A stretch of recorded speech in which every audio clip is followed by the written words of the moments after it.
Mainit na balita.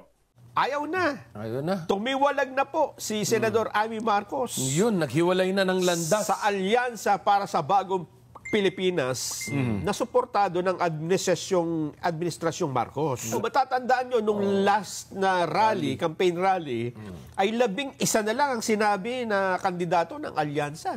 Hindi lang ito pala dyan ang mababawa sa alyansa. Oo. At meron pa bang iba? Pero Na? marami pang gustong kumalas. di ba?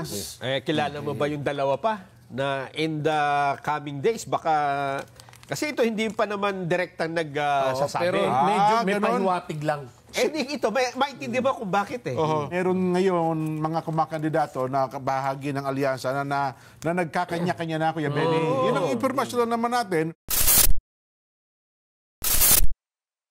Ito ang nakakagulat na balita ngayon sa mundo ng politika. Alyansa para sa bagong Pilipinas na iniindurso ni Pangulong Bongbong Marcos unti-unti na nga bang nagkakawatak-watak. Ilang buwan na lang bago ang 2025 national elections, ngunit tila mayroong namumuong tensyon sa kampo ni na President Bongbong. Nitong nakaraan nga lang ay inanunsyo na mismo ng kanyang nakatatandang kapatid na si Senator Amy Marcos ang kanyang tuluyang pagkalas sa grupo na sinusuportahan ng kanyang kapatid na si PBBM. Ilang may kaugnayan nga ang desisyong ito sa nangyaring insidente kay dating Pangulong Duterte na mukhang hindi sang-ayon sa kanyang mga paninindigan at dala na rin ng kanyang pagiging malapit sa pamilyang Duterte. Ayon din sa mga usap-usapan ay matapos nga ng nangyaring pagkakaaresto kay FPRRD ay tila ba nagkakanya-kanya na ang ilang mga senatorial candidates ng alyansa sa kanilang pangangampanya dahil nga sa pangamba na posibleng madawit sa negatibong imahe dala na rin ng mga aksyon ng administrasyon na siyang pangunahing nag-iendorso sa kanila. Bagamat hindi pa kumpirmado ay meron ding mga bali-balita na may inaasahan pang kakalas ng mga kandidato sa alyansa sa darating na mga araw. Na kahit na nagsimula na ang mainit na panahon, meron pa rin taong nanlalamig. Ba? Nanlalamig? Ang lamig-lamig. Akala ko pa naman nag-iinit yung mga batikusan. Sino yung nanlalamig na yan? Nako po. Ang Pangulong Bongbong Marcos ay nanlalamig na raw. Kanino? Sa kanyang kapatid. Akala ko pa naman. Hindi kay First Lady. Hindi ba the other way around na yung kapatid ang nanlamig sa kanyang Pakinggan natin. ading?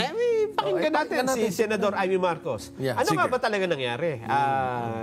Senador Amy. Super ate. Hirapan ako, hindi ko nakakausap ang aking kapatid kundi sa publiko at maraming humaharang. Ni isa na lang po, okay lang kung hindi ako binanggit sa rally. Tutol, ang sinabi ko naman, mula ngayon, tutukan na natin tong isyong to. Kasi nakasalalay dito ang pagkatao at soberanya ng Pilipinas.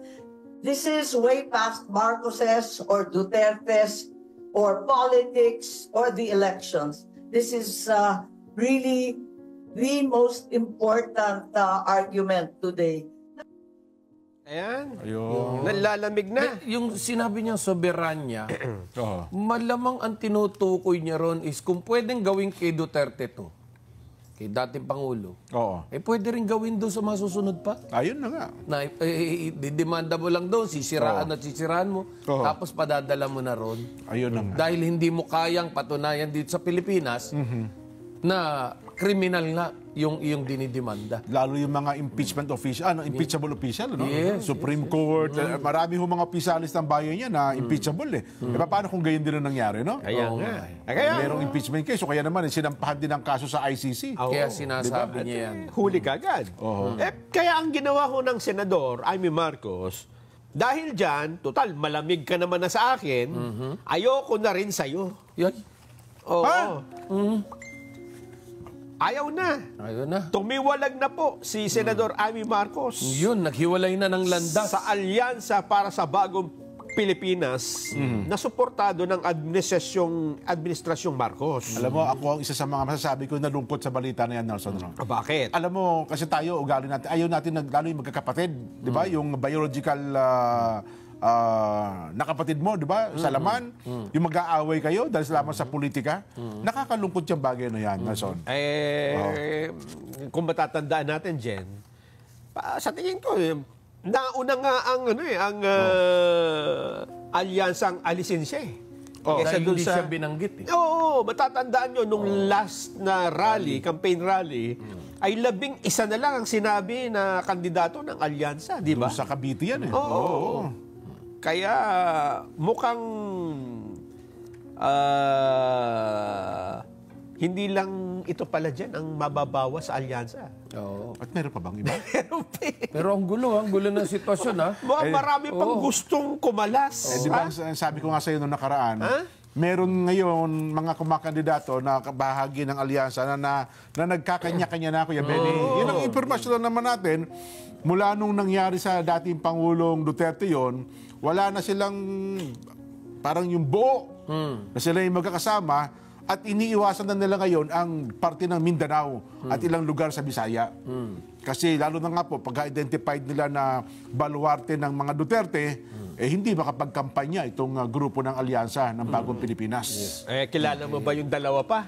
Na in the coming days, baka... Kasi ito hindi pa naman direktang nagsasabi. Pero medyo may ganon. pahiwatig lang. Ito, maintindihan ba kung bakit eh? Sino yan? Una, Senador Pia Cayetano. Oy, Maintindihan alam mo? naman natin, yes. Maintindihan mo kasi kapatid niya si Alan. Oo. Yung Na Alan talagang Cayetano super naman. supporter. Oo, supporter. Oo. So, understandable. kinakanta-kanta ko pa naman yan. No? Alin? Yung Pia Cayetano. Hindi mo pwedeng Dante Marcoleta. Ha? Palitan mo na yan. Hindi ba yung tono ngayon eh? Palitan mo na. Ay, nako. Sino pa yung isa? Sino pa yung isa? Magagalit si Kong Dante dyan eh. Bakit siya na kinakanta mo? Hindi, naalala ko lang naman. Ano kinakanta? Ano May kinakanta? LSS eh, yung lasong syndrome. Ang kinakanta ko kasi, pambansang simang kampante kay Dante. Ayun, yun dapat. Number 38 sa balota. Ayaw ko na nung Pia kayo tanong. Ano eh? Dante na. Ganun ba? Sino pa yung isa? Yung pangalawa. Isa pa lang yung nabanggit mo eh. Eto naman. Kasi ito naman, yung mga kapamilya niya, una na nagsabi na parang hindi maganda yung Hindi ginawa. maganda yung ginawa. Okay. Nag-umpisa sa tatay. Tatay, Oo. asawa, Asawa. anak. Oh. Ito, anak din. Oo. Kami- Tatay, nanay, tapos yung anak. Oo. Tapos ngayon, Eto na. anak din. Baka daw, ito pa naman, hindi pa naman official. Ha? Oo, hindi pa naman. Ito'y sinasabi lang ng iba. Kumbaga kaya pa kunin sa Cebu de Macho yan. Ito si Congresswoman Camille Villar. Pero ako, knowing bilyar, kayang sumolo niyan. Kaya. Sa bagay. Kayang Kaya. sumolo niyan. May ano yan eh, may sariling makinarya na. Yes, tsaka may resources yan. Kung pag-uusapan may resources. At saka kung sa tingin ko ay mukhang hindi naman nakakatulong, imbis ay nakakahadlang pa ang alyansa, Malamang baka bumitaw magkalasan talaga. nga yung iba. Hindi, kasi, ako sa tingin ko, baka hindi lang yan. Kasi yung partido ni Camille Villar, tama ba? Nationalista Party? Oo, NP. Oo, NP yan eh. oo. Tatlo sila dyan eh. Meron pa? May tatlo yan. Eh di, hakatakin na yun.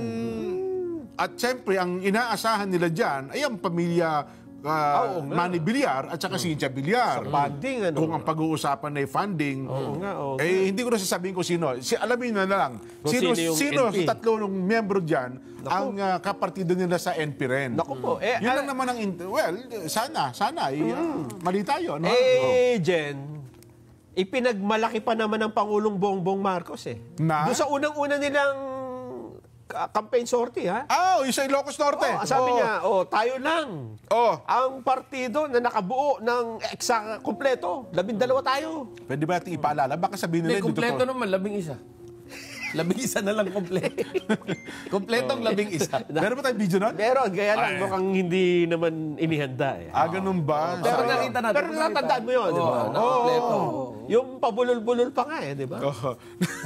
Hindi, sabi ng Pangulo, kami na nakakompleto. Tsaka ito talagang pinili natin yan. Subok yung mga yung tao na yan. Yung kabila niya, kalaban natin eh. Parang mga nautusan na pinabili lang ng suka eh. Yun. Doon nagsimula yung napabili lang ng suka. Yes. Yung mga kalaban daw nila. Ganun talaga. Ha? Nako.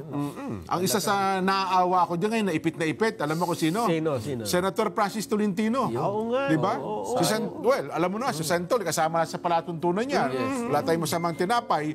Ngayon, ang statement niya, ang pinakahuling statement, nakita kong pinost niya ay mali ang ginawa ng pagkaka-aresto kay dating Pangulong Rodrigo Duterte. Yun ang inilabas ng statement ngayon. But of course, well, huli man, no? At nandoon na kasi ang dating Pangulong Rodrigo Duterte, still hindi pa rin huhuli kung kikilos yung mga tao at sasabihin ng totoo. No? Especially ito pong ating mga mababatas na tindigan kung ano man yung tama. No, kasi bihira na ata sa ating lipunan ngayon yung tumatayo sa prinsipyo. Ayun nga. 'Di ba? So ngayon, unti-unti na, no? Marami kasing sa online lang ang dami nagsasabi, bakit ngayon lang daw kumilos ang Super Ate? Samantala nung nandoon sa Villamor, dapat lumabas na. At nagpakitang gilas na. Pero kasi sa tingin ko doon sa gate na yun, kapag si Super Ate ang nagpumilit pumasok, hindi siya awatin ng mga sundalo at pulis doon. Di ba? At sa huli naman daw, tama yun, Kuya Benny, sa huli naman daw sa hearing, may dapat nagsampa siya ng kaso sa mga gumawa. Kasi kung may nakikita siyang gumawa ng labag sa batas, may dapat kinasuhan niya bilang chairman ng Senate Committee on Foreign Relations. Tapos na bang hearing? Magpapatawag para uli kung meron pa silang maimbitahan. Diyan natin makikita na honest to goodness ba? Kasi meron tayong kilalang senador na investigasyon lang Matapos imbestigahan, inimbestigahan na. Yun, naimbestigahan na. Wala nang nangyari? Naimbestigahan na. Naimbestigahan. Alam mo na yun, di ba? So, ano man na nangyari, hindi natin malaman. Nagkaaregluhan o ano, di ba? Hindi natin malaman. Pero naimbestigahan na. Ayun. So, yung pong ganyang mga mambabatas, yan po yung dapat tutukan nating mamamayan. Lagi natin titingnan, ano ba yung galaw ng bawat mambabatas natin? Ito po ba'y para sa tao o para lang sa sariling kapakanan? Ayan, opo. Di ba? Ngayon nakita natin na nagsalita na ang Super Ate at nakita natin kumikilos. Well, naniniwala po tayo na merong natitira pa sa dibdib ng ating Super Ate na paniniwalang meron ngang mali sa pag-aresto sa ating dating Pangulo. So, doon po naman sa mga susunod na makikisakay na lang or totoo naman, nasa taong bayan po yan para i-analyze yung bawat action na gagawin nila. Totoo. Yan. Totoo. Nakita ko na yung post ng Senador Francis Tolentino. Sa isang panayam pala ito sa kanya, ang sabi siya, naniniwala siya na ang dating Pangulong Rodrigo Duterte dapat sa Pilipinas yung nilitis. Ayan, tama. Dito dapat sa Pilipinas, nilitis yung kanyang kaso. Sapagkat naninindigan siya na ang ICC ay wala ng jurisdiction sa ating bansa. Kaya dapat dito sa Pilipinas, nilitis ang dating Pangulong Rodrigo Duterte. Pero may tanong ako. Kung manindigan ang ICC dito sa ginawa nila, na mali naman, kanino naman tayo magsusumbong?